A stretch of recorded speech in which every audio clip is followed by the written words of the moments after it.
Since the games against Houston and Real Salt Lake, we've accepted a trade for Nathan and figured out how to sign Zanotti to replace him, as well as a backup and new striker after a few more trades we did. We're 11th in the East, just a point outside the playoffs, but up next are tough matches against the LAFC and Minnesota, who are 4th and 1st in the West. Big moments ahead, let's make them count. Talk soon.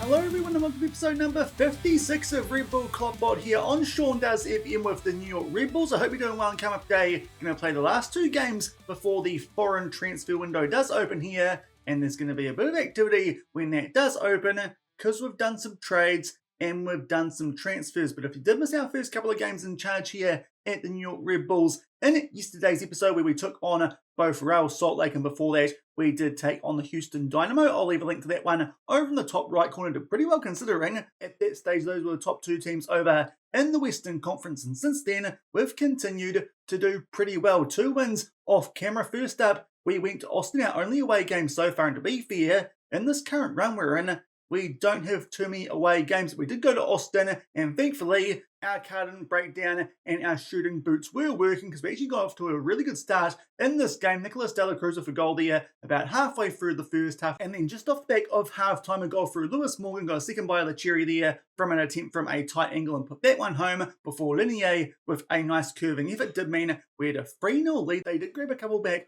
off the back of that, right off the back in fact of that third goal, and also with just 4 minutes left off the back of us making a couple of subs, but thankfully we don't bottle things and hold on there for a 3-2 win. And off the back of that, it was a 1-0 win over the Chicago Fire, the first time actually we've taken on a team in the same conference as us so far here at the New York Red Bulls, and thankfully just enough there to pick up a 1-0 win with a header through Jalmar Vink off the corner there, just shy of the 20-minute mark. So 2 wins off the back of yesterday's episode does mean we've got 10 points from our first 4 games here at the New York Red Bulls. Unfortunately though, not that much of a rise up the Eastern Conference. We're 11th, which to be fair, not too bad considering when we got here we were 14th. But the main thing is we're only 1 point outside of a playoff spot. So hopefully if we can continue this form, especially once some of the moves that we've made do come through when that foreign transfer window does open, that should strengthen up our squad, and hopefully then we can make a good push for the playoffs. But to be fair, so far doing a little bit better than expected. Maybe that other conference is quite a bit weaker than our one, but still, a win over the Chicago Fire isn't too bad, especially with some of the injuries as well that we are dealing with. But we have figured out how to sign players from overseas. I might even show you guys how we do it here in the MLS, because it did take a little bit of working out off the back of what I tried to do in that first episode here with Zanotti, who we tried to bring in as an extra right back. But thankfully, I figured out how to use GAM money on the contract negotiations, so that's been sorted out. Also, I did buy down our salary cap using GAM money as well in terms of players who are still here at the club. So it does mean now, instead of just having 14k left of salary cap space, we've got 37.5k. If you're wondering how that works out, we'll just go over here to one of our players on a little bit of a big contract. Lewis Morgan, he needs a new contract. We'll see if we give one to him, seeing as he's 32 years old, not likely to improve. We'll see how he performs now that he's back from injury. But you can go to his contract details and use your GAM money to take that salary cap impact down. So we did that for a couple of players that the KloppBot did recommend to, and that is how that salary cap space has been opened up. We've also used some of our GAM money to get some players in on some transfers. So we'll go over here first up to check out our trade history. And we've so far gotten rid of 2 players since we've come here. We'll try to get some in from some other MLS clubs. To be fair, the AI is rather unreasonable with trading. So far I haven't been able to pinch a player off one of the other MLS teams that have given them some. First up, Ivan Plittigen. Now to be fair, I probably should have delayed this one because right off the back of that trade going through, our first choice striker in Olvera did get injured. Of course, before then, we did sell Mitchell during the course of yesterday's episode. So it does mean currently we've only got one fit striker here at the New York Red Bulls. So hopefully he'll stay fit until that foreign transfer window does open. But he's gone to the San Jose Earthquakes. That was for 150k of that gear money, so not too much. And also a couple of first round picks there in both the 2030 and 2031 Super Draft. And to be fair, with those coming from the San Jose Earthquakes, they're not too good currently. So those could be some quite early draft picks there that we do pick up from the San Jose Earthquakes. So we did get rid there of Precision to San Jose as a pretty average player, and also did fill one of our international spots. So I did think quite a good deal there to get rid of the Croatian at 33 years old, being our backup striker. As I said, that we probably should have tried to delay that one like we are doing with one of our other trades, which hopefully will go for off the back of these games that we do play in today's episode. But also, a bit more surprisingly, potentially, we got rid of our captain in Nathan. Now, to be fair, he's been injured all the time that we've been here so far, but it's only been here since the start of this season. Formerly spent some time at the Seattle Sounders and also some quite handy clubs like Bragantino, the Brazilian right back with 3.5-star current ability and potential. But we did think, now that we had sorted out the transfer system here, that we could upgrade on him as a first choice right back. And considering what we got in return from Charlotte FC, that was quite a good deal. Let's get this up to the top here and show you what we did get. 1.4 million in GAM money. That's a fair bit there that we do have to work with. And also, we got some more first round picks this time in the 2029 Super Draft. Again, one from the San Jose Earthquakes, as well as one from Orlando City. And considering that's just next year, to be fair, that Orlando City one won't be too useful if they're doing so well. But the other one there, again, the San Jose Earthquakes, those could be some quite valuable early picks that we do get there in those drafts that are coming up. So the main thing we got there, obviously the GAM money was quite big there for Nathan, but a couple of first round draft picks as well for those two players that we did let go of. And also, if we go back over to the transfer centre, because to be fair, all these other deals that we are doing haven't gone through yet, there is a trade that is in the works. We're just delaying it at the moment. Cole Turner, our third choice centre back, he is on his way to the Portland Timbers as well as 43k of our GAM money. Obviously, having just got 1.4 million, that's not going to affect us too much. And again, we're going to get a couple of first round draft picks from New York City FC, who just like us sit outside of the playoffs currently in this Eastern Conference. And also DC United's first round pick in 2031. So a lot of first round draft picks we're picking up here with these trades that we are doing currently. But this Cole Turner one we are holding off of, because if we go over quickly to the medical centre, you'll see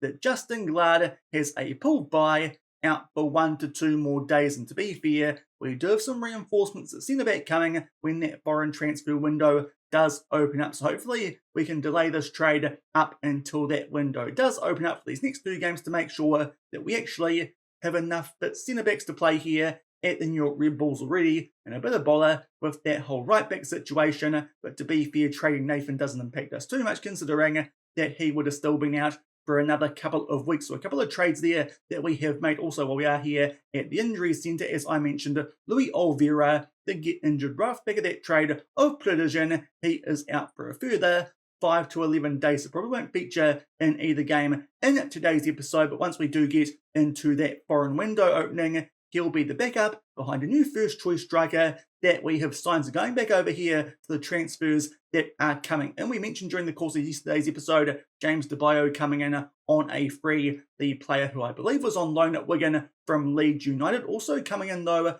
we've got another couple of players who are guaranteed. First up, a centre-back coming in from Burton Albion for a fee of 250k. That is Colin Moore. He's coming here pretty much as a replacement for Cole Turner with that trade that is going through, an American with 2-star current ability, but 3.5-star potential. So he's actually got a fair bit of promise. And look at the size of the lad, 2.03 metres tall. He's a big one. He could be an absolute weapon from set pieces. So Colin Moore, at only 23 years old, did look like a very good pickup as a squad player. Could be a really good bench impact option for us here at the New York Red Bulls. He's going to come in when that foreign window does open up on the 4th of July, which is quite fitting considering that's Independence Day and whatnot. And going back further, one more transfer that is guaranteed to go through, as mentioned, we've got a new first choice striker coming in Rodrigo Muniz. Now, to be fair, spent a bit of money on him at £2.8 million, but he does look quite handy with 3.5-star current ability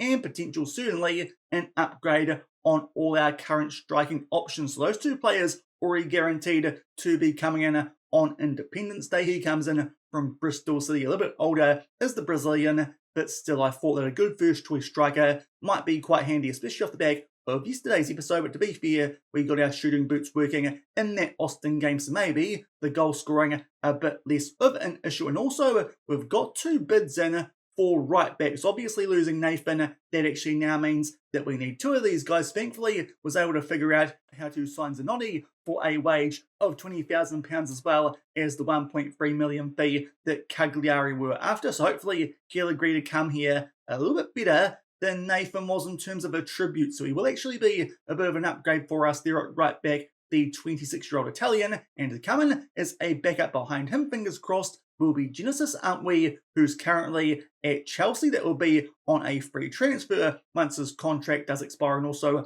quite a low wage of 4k to be fair. Not as low as the wage that Nathan was on, but still, he'll be quite useful as a backup. Both those players internationals, but we do have the space to bring them in, especially considering there's not many good local options who are available, but he has decent potential there at 3.5 stars, and that current ability, not too bad either. And at 22 years old, that's a good type of player to have here as a backup. So a couple of deals that will hopefully get guaranteed during the course of today's episode for those right backs, and also made a couple of trades and do have a couple of centre backs and a new striker coming in as well. So we've done some business despite the fact that the window hasn't quite open yet. So it should mean off the back of these games that we do play in today's episode, we'll only get stronger here with the New York Red Bulls, and could be quite hard to beat in the back half of the season, especially, of course, if we make the playoffs like we are hoping. Also, just to show you guys actually how the transfers do work here in the MLS quickly. Going into the Zanotti contract, what you do, well, I didn't figure out earlier, is you click here on additional budgets, and you use some of your game money to bring down that impact on your salary. So that's what we've done there with those couple of players that we did sign, in particular Zanotti as well as Muniz, because those guys did want a pretty big wage compared to the other players that we have signed. But you click there on your game money, confirm the budget adjustment, and you're all sweet. So that's how you do things here in the MLS. That additional budgets box, which will probably be behind my head, hopefully editing Sean does remember to move the face cam, but that does prove quite handy. But that's how we've figured that out off the back of not quite knowing how to do it the last couple of days. But today we take on 2 teams again, doing a pretty decent job over in the Western Conference. First up, we take on one of the clubs from LA. It is LAFC. You could argue the smaller of the 2 clubs, considering the LA Galaxy have had a bit of a better run of things throughout pretty much the entirety of their existence. And to be fair, LAFC are rather a new club. They're managed by a Scotsman who likes a 4-2-3-1, shock and horror. Their captain, Alvaro Fidalgo, a Spanish defensive midfielder with actually quite high reputation at 3.5 stars, and he looks like a really good player, formerly of Castilla, Real Madrid and Club America. So he's spent some time at some pretty big clubs, and those attributes actually are quite good for the MLS. I dare say he might actually be their key player on 75k a week. That's a pretty big old contract for the MLS these days, with no sign of Lionel Messi. And indeed, he's also their key player. Their vice-captain, though, David Martinez, a young Venezuelan who can play either wing as well as central attacking midfield, is asking to leave the club, but is quite highly valued, and has 3.5 star current ability and 4.5 star potential. Some quite good-looking attributes there. So to be fair, those 2 players make this clash a little bit intimidating for us here, but it is at home, so hopefully we can pick up a good result, continue a good start here at the Red Bulls when we take on LAFC. Also worth noting, this is the first game we're going to play since coming here that is a midweek game, so we might have to deal with some tired players during the course of today's episode, with a little bit of a lighter squad than we did have during the course of yesterday. And off the back of that first game that we play, then we go to take on, I can't click on there, we have to go down and find them here down in that Western Conference. But top of the conference, we take on Minnesota, managed by a fellow New Zealander who also likes a 4-2-3-1. It's very original here, all the managers liking that formation. We'll just check out actually what previous jobs this guy has had, and it's pretty much entirely been in the MLS at Minnesota, and before then, a little stint as the Portland second manager as well. So it's his first crack at being a manager in the MLS, but to be fair, he's been there now for a couple of seasons as the former MLS player. But these guys currently on top of that Western Conference. Obviously, things changing off the back of when it was Real Salt Lake during the course of yesterday's episode. But the captain is Joaquin Pereira, who is a 2-star reputation Argentinian midfielder, a handy player, but nothing too special, truth be told. Going down further, the vice captain is Quinn Sullivan, a bit younger, from America. he looks like quite a handy player. A little bit surprisingly though, is a designated player. Not too sure how that's happened, but he came through the Philadelphia Union Academy, and going back to the club screen, he is also their key player. So to be fair, I suppose that makes sense why he is a designated player, but a little bit surprising the first time I think we've seen one of those being a local player here at a club in the MLS. So a couple of decent teams that we take on in today's episode, but so far our form here has been pretty good. 3 wins and a draw. Fingers crossed we can continue our good start and try and sneak our way into the playoff picture. First up, as we take on LAFC. And here are the team sheets for this first game in today's episode. Now, in terms of compared to our usual best 11, obviously Farfan still at right back, with Nathan having left the club. Also, Turner's in there for Glad with that injury he's suffering, and Kikanovic, who previously was our third choice striker, gets a crack with that trade, and also, of course, with the injury that Oliveira is suffering. Thankfully as well, got our first choice goalkeeper back from international duty just in time for this game, so hopefully that'll make a difference, and we can pick up a decent result here against LAFC. And we have to wait a little while for the first highlight of this game, with a free kick which Dela Cruz will be looking for the top left corner from, but unfortunately a decent save there from the LA goalkeeper, but a chance for us now from set pieces into Miami, absolutely murdering their DC United. That might actually help us considering we've got one of their first round draft picks coming up in a future year now, but unfortunately nothing doing from the subsequent corner, but you can see their stats wise so far being the team on the front foot. Now Yalmavink has picked up a yellow card. That's not ideal because we've got absolutely no defensive backup for this game. Callum Stiles can do a job at left back, but that's really about it. So we're certainly thin at the moment in terms of any defensive subs that we can make with the injury to Glad. So hopefully we don't get a red card here at the back, because that would really make things difficult with no real subs. I know that Paula Kuku can step back and play centre back if we need him to, but that's not ideal. A good chance there though for Kikanovic just before half time, but unfortunately that one comes off the woodwork. This time doesn't bring his shooting boots, they're not working, albeit we see the thrown off the back of that inside of the final third. Paul, so we might actually call him Paul instead of a Kuku, considering that's a lot easier, but he's on the ball now, and we're just knocking it about here and amongst our defence down that right-hand side. On now Turner plays it all the way back there to Frigerio, as I said, back from international duty. We get it out there to Farfan down our right-hand side, picks out Dela Cruz, who takes on a shot there from a pretty similar angle to where he scored from against Austin, I believe, in one of our previous games. So unfortunately, that one gets saved. Now we put this one towards the far post. Unfortunately, that shot's not on target. It goes out for a goal kick, and that will do it for the first half. We've definitely been the team on the front foot, about double the XG and shots overall as LAFC, but unfortunately, at the moment, just can't quite put the ball in the back of net. Just looking here at our potential options, and there are none, of course, with that centre-back situation. So Fink will have to stay out there on a yellow card, but pretty encouraged by that first half. Hopefully, we can grab a goal in the second, as we're still locked up at 0-0. And only a couple of minutes into the second half of an early corner here, where we go far posting Yalmavink just like he did in our previous game against the Chicago Fire. Gets up, heads that one home into the ground past the Vegas, and makes it 1-0. So that's a good start here to the second half. Finally gets some pay there for that slight domination that we did have in the first. Yalmavink scores in back-to-back games, just like the previous one, sitting yet again on a yellow card with no defensive backup on the bench. So that's a little bit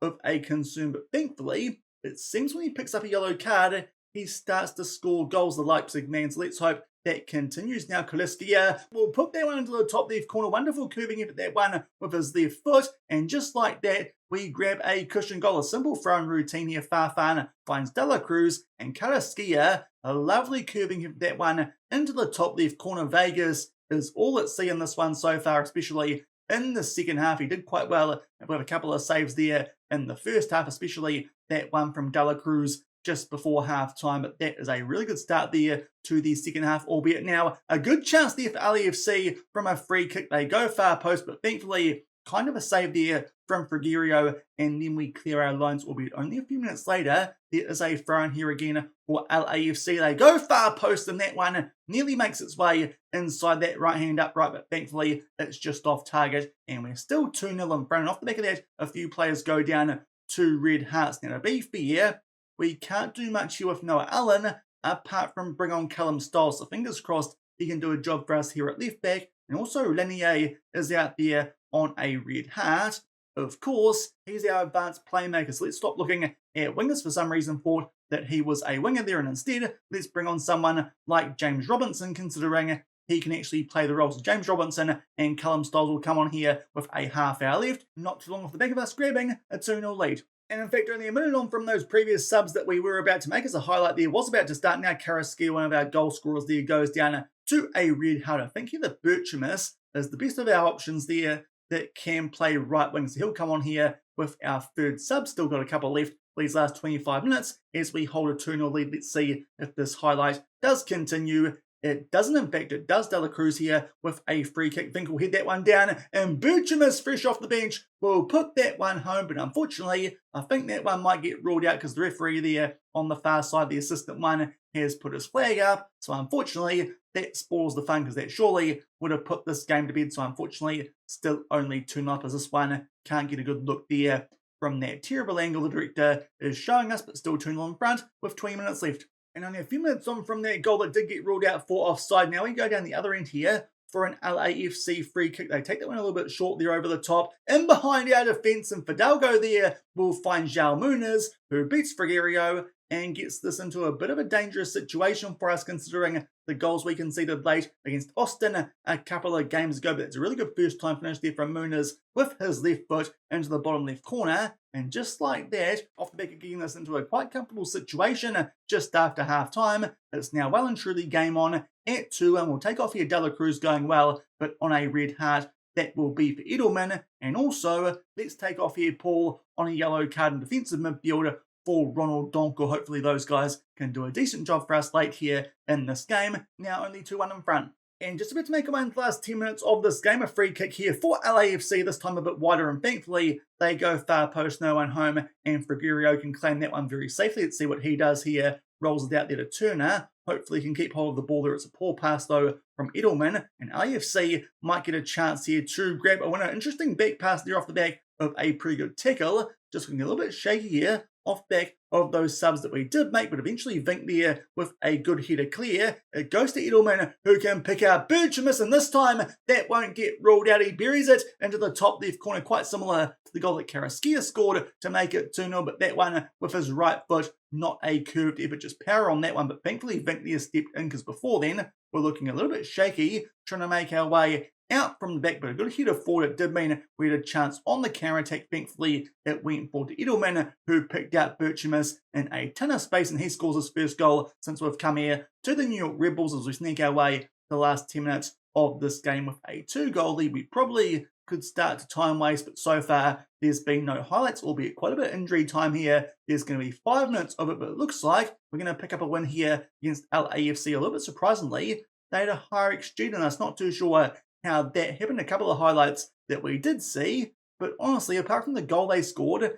nothing too big in terms of chances that I thought, but somehow their XG was more than ours. But thankfully that little surge we had just off the back of half-time did prove quite important there with those goals to Vink and Karaskia. They grabbed that one back through Muniz, but thankfully late on the counter-attack and a goal there to Birchamus does mean that we pick up a free one. We'll just go forward and see what that does to the table, because we might now sneak our way into a playoff position, having made it now 4 wins from 5 since we've come here to the Red Bulls, and thankfully that's what it does, albeit a few teams do have games in hand on us. This could change going into our second game in today's episode, but another win does mean that we're certainly a lot closer to trying to secure a playoff spot for the postseason. Hopefully that will continue when we come back and take on Minnesota. And we are back about to take on Minnesota in the second game of today's episode. Now, a couple of changes from that first game. Glad's back from injury, but steps in for Vink, who unfortunately is quite tired and not quite on a full green heart. Also, Paul suspended for this game, so it means that Styles steps in the ball wing midfield role. And also Edelman comes in for De La Cruz, who's just really injury prone. So a couple of changes from the team that did pick up a win in that first game. There were Minnesota also going with the 4-2-3-1, one of the better teams in the Western Conference. But so far, we've done well against the Western Conference teams. Fingers crossed that continues, and we can keep moving up the Eastern Conference table. And just past the 10-minute mark here, the first highlight is a free kick to Minnesota. It's a decent angle, that one, as they look for the top left corner, but thankfully their Frigerio comes up with a good save. Minnesota early here, slightly on the front foot, also not ideally. Callum Styles has now picked up a yellow card. They get another shot away here, and that one comes off the woodwork. So Minnesota here going quite close with their first couple of chances here in this game. Interesting punch clear, that one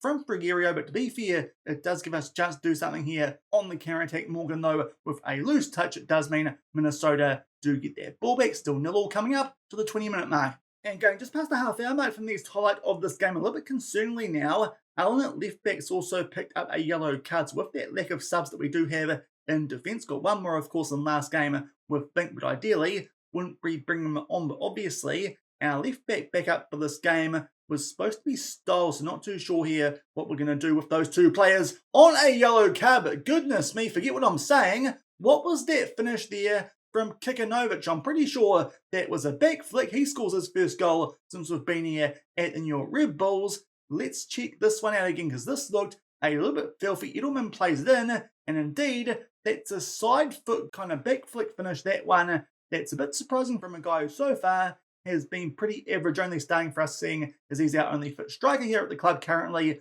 That'll change off the back of this game, but that is a filthy finish to make it 1-0 there with 15 minutes to go in the first half, and going forward to the 40-minute mark. Now we've got to throw in here and try and get something going down our right-hand side. Farfan, who to be fair has been improving with his game time at right back. Will float that one far post there, looking again for Kikanovic, but unfortunately that one goes just over the bar. But certainly looking a lot more threatening in this game than he has in previous ones, albeit now we go down the other end for a Minnesota corner. They put this one here into the mixer. Again, Kikanovic will clear that one, but it goes out there to the key player and Quinn Sullivan, who will bury that one in the right-hand corner. It must be screamer o'clock here in this game, because so far the two goals have been absolute worldies. This one, we do deal with the danger briefly through Kikanovic, but unfortunately they get it back there to Minnesota, and Sullivan, just given too much space, can curve that one into that right-hand corner past Frigerio, and unfortunately that will undo that really good goal that Kikanovic did score there at the half-hour mark, and we'll go into the sheds locked up at 1-1. But stats-wise, we've definitely been the team who have been on the front foot, but Morgan's dropped down to a red card, and of course also Noah Allen on a yellow card, not ideal. So a couple of subs coming up here. We're going to have to bring on Bank, put Glad to right back, and Farfan to left back. Also Donker can come on for Styles, and it will be Lille who will come on, the Costa Rican international, for Morgan at left wing. So a couple of changes here at halftime due to red hearts and yellow cards, but fingers crossed we can play the way we did in that first half. It's looking pretty good apart from the goal that we did concede. Locked up at 1-1. And much like that first game, don't have to wait too long here into the second half for the first highlight. Unfortunately, this time, though, it's Minnesota who are on the ball, albeit a good tackle, that one from Edelman, to win that ball back for us. It goes out there to Karaskia, who does his man there for pace, a bit surprising, from a 32-year-old, plays it in there for Daniel Edelman, only starting this game because De La Cruz is just an injury waiting to happen, but thankfully bangs that one into the top left corner and gets our lead back. So thankfully that Sullivan strike isn't the difference maker for too long. We go back in front, but Edelman, who helps set up that first goal with an absolute rocket, that one from just inside of the box. It continues to be only screamers in this game as we take a 2-1 lead. And just going past the hour mark, I think it's time for us here to make another sub. Ranier's dropped down to a red heart, so is Farfan.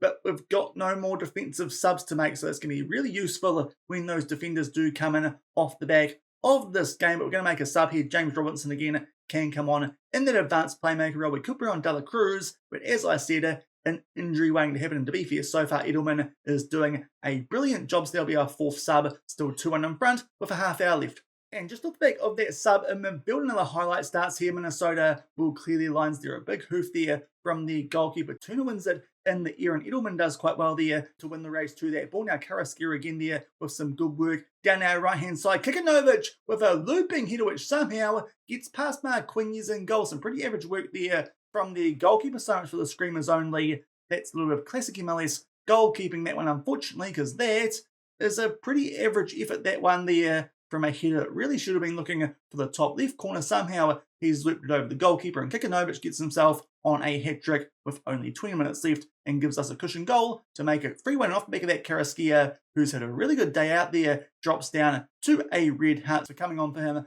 will be Halsawi with our final sub off the back of taking that 3-1 lead. And we're just making way to the last 10 minutes of this game, looking good yet again here for 3 points as long as Minnesota don't score from this highlighted goal kick, which they pumped deep, but thankfully again, Turner does quite well to win that one, so we might actually miss him when we try him away here. Coming up shortly with those centre-backs, who will be coming in, but Kikanovic again, from a bit of an angle, we wouldn't expect him to score from, beats the Marquinhos, and picks up a hat-trick against Minnesota. A bit surprising that considering how average he is with his 2-star current ability and potential. Not too sure what sort of day he's having out here, but certainly staking his claim for some more regular football even once we get Muniz in as well, as of course the return from injury of Olvera should be in time for the next game that we do play, but Leo off the bench links up there with Kikanovic, who puts that one away in the bottom left corner to complete a hat-trick. Definitely highlight that goal he scored in the first half, which was a little bit filthy and a little bit fancy, but that should seal the result now at 4-1, but might get a chance here to make it even more. Leo here with a free kick will go looking for the top right corner. Marquinhos didn't quite get a touch to that one, and the woodwork comes to his rescue now, going forward a few more minutes. Got a corner here into injury time as well. We do put a ball there into the mixer. It goes back out to Leo, but then gets deflected for a corner. Let's see if this highlight does amount to much. We'll praise the guys, because no doubt this will be the end of this highlight anyway. And that was a little bit of a waste of time highlight. They clear that one away there to Minnesota, but that is a very impressive performance against a team right up there in the Western Conference. Maybe that Western Conference just isn't much chop, because so far we've done a pretty good job there against teams from that side of the MLS, but there's Kikanovic's attributes. Honestly, not too sure how he's popped up there and scored a hat-trick, but we won't complain. It was a brilliant one, that first goal in particular, which got us on our way. 2 goals in the second half. Quinn Sullivan equalised just before halftime, but thankfully got a goal there back through Edelman, who also had a really good game stepping in today for Dela Cruz. So a couple of interesting players there popping up with some big performances there for us in that clash against Minnesota, and we continue our unbeaten record so far here at the New York Red Bulls, and for now make our way all the way up to 5th in the Eastern Conference off the back of that 4-1 win.